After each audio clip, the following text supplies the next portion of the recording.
हाय दोस्तों, मैं हूं आपका दोस्त नरेंद्र और आज की इस वीडियो का टॉपिक है एसिड्स। आज हम जानेंगे कि एसिड्स क्या होते हैं, ये कहाँ पाए जाते हैं और इनकी केमिकल रिएक्शन किस तरह से होती है। So a lot to know, a lot to learn, let's begin this video. So दोस्तों, एसिड्स वो केमिकल सब्सटेंस होते हैं जो कि सौर यानी खट्टा या फिर तीखा टेस्ट करते हैं। एसिड्स की पहचान ये होती है कि ये ब्लू लिटमस पेपर को रेड में कन्वर्ट कर देते हैं। चलिए देखते हैं ये कैसे होता है। मान लो आपके पास यहाँ पर कोई सब्सटेंस है और आपको जानना है कि ये एसिड है कि नहीं है, तो आप क्या करेंगे, इसका एक छोटा सा हिस्सा एक टेस्ट ट्यूब में लेंगे और उसको इस एक्वस सॉल्यूशन में यानी वाटरी सॉल्यूशन में डालेंगे। फिर इसके बाद आप एक ब्लू लिटमस पेपर लेंगे और इसको इसमें डिप करेंगे कुछ इस तरह से। और अगर डिप करने पे जब ये बाहर निकल के आएगा तो इसका जो ये एरिया होगा, अगर ये रेड हो गया यानी नीचे वाला एरिया रेड हो गया, then we will say that it is acidic, solution is acidic. अब ये तो हुआ कि पहचानेंगे कैसे। चलिए अब कुछ प्रैक्टिकल एग्जांपल देख लेते हैं एसिड्स के बारे में। तो दोस्तों आपके सामने एक एग्जांपल है, यहाँ पर एक संतरे की टोकरी रखी हुई है। अब आप में से संतरा तो बहुत लोगों ने खाया होगा और आपको ये पता होगा कि संतरा कभी कभी और ज़्यादातर हल्का सा खट्टा टेस्ट करता है। और वो खट्टा इसलिए टेस्ट करता है क्योंकि इसमें सिट्रिक एसिड होता है और एस्कॉर्बिक एसिड होता है। अब जैसे कि संतरे में एसिड होता है, वैसे नेचर में ऐसी बहुत सारी चीज़ें होती हैं जिनमें एसिड मिला हुआ होता है। चलिए उन सब चीज़ों के बारे में जान लेते हैं। अब आप में से बहुत सारे लोगों ने घर में नूडल्स खाए होंगे, चाउमीन खाई होगी और आपकी मॉम इसे बनाती होंगी। तो अब जब मॉम अपनी मम्मी से पूछिएगा कि मम्मी इसमें आप क्या सिरका मिलाती हैं, तो वो बताएंगी हाँ सिरका मिलाती हैं।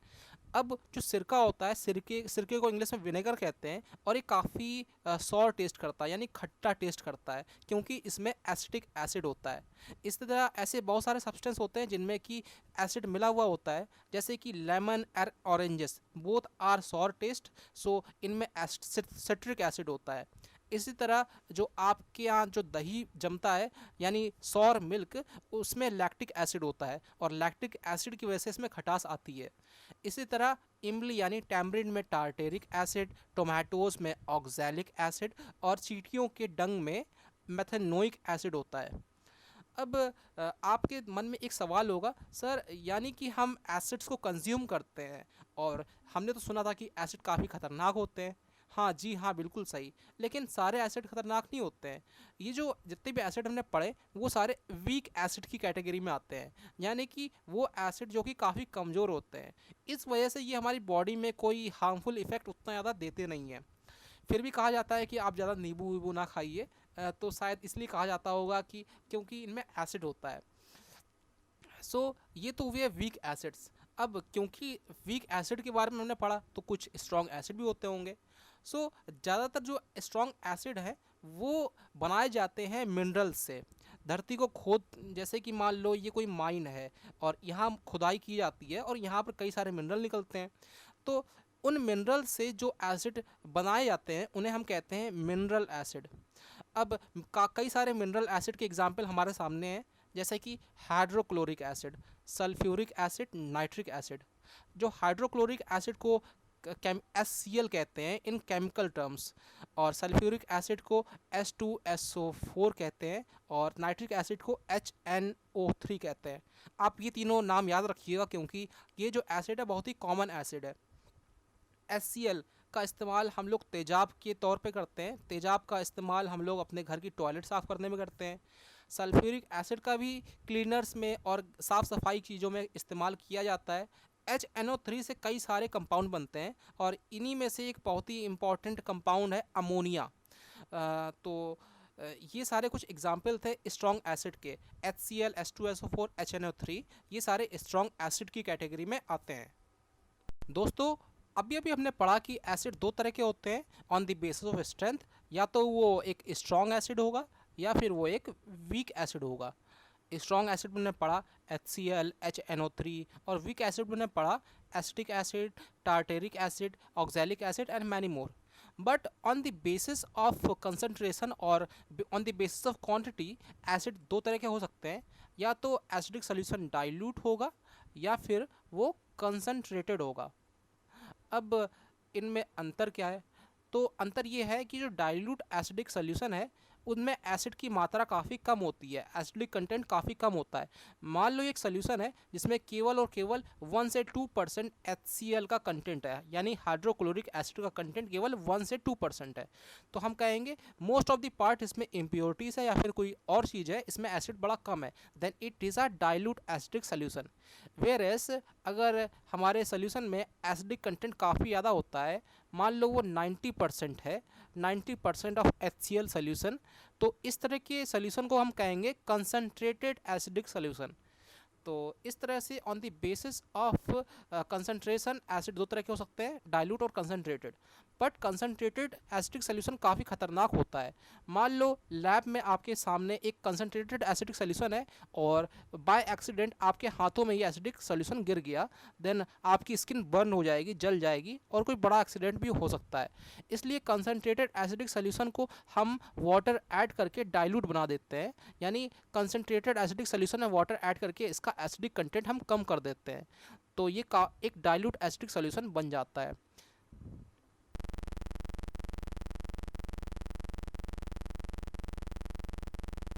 चलिए दोस्तों, जो कुछ भी अभी तक हमने पढ़ा है उसको एक बार रिवाइज कर लेते हैं, फिर उसके बाद हम एसिड की कुछ प्रॉपर्टीज़ और केमिकल रिएक्शन के बारे में पढ़ेंगे। तो सबसे पहले आते हैं स्ट्रॉन्ग और वीक एसिड पे। दोस्तों, कुछ एसिड काफ़ी स्ट्रॉन्ग होते हैं और कुछ वीक होते हैं। स्ट्रॉन्ग एसिड में आपको 3 नाम याद रखने हैं। पहला है हाइड्रोक्लोरिक एसिड यानी HCl, फिर सल्फ्यूरिक एसिड यानी H2SO4 and at last nitric acid यानी HNO3। इसके अलावा कुछ वीक एसिड भी होते हैं, जैसे कि एसिटिक एसिड जो विनेगर में होता है, formic acid, citric acid, tartaric acid and many more. So आपको इन सारे नाम याद नहीं रखने हैं, लेकिन शुरुआत के कुछ नाम याद रखिएगा। चलिए अब कंसनट्रेटेड और एसिडिक सॉल्यूशन के बारे में पढ़ते हैं, लेकिन उससे पहले एक बार वीक और स्ट्रॉन्ग एसिड की तस्वीरें देख लेते हैं। लेफ्ट हैंड साइड में आपके पास वीक एसिड है। पहला है nitric acid, second is hydrochloric acid, third is sulphuric acid. और राइट हैंड साइड में आप देख पाएंगे एथेनोइक एसिड जो कि विनेगर में होता है, और फिर आपके पास सिट्रिक एसिड जो कि आपके चिली सॉस और लेमन, मैंगोस वगैरह में होता है। सो ये कुछ एग्जाम्पल थे स्ट्रॉन्ग और वीक एसिड के। अब दोस्तों, हमने पढ़ा था कि कंसनट्रेटेड एसिडिक सॉल्यूशन काफ़ी खतरनाक होता है।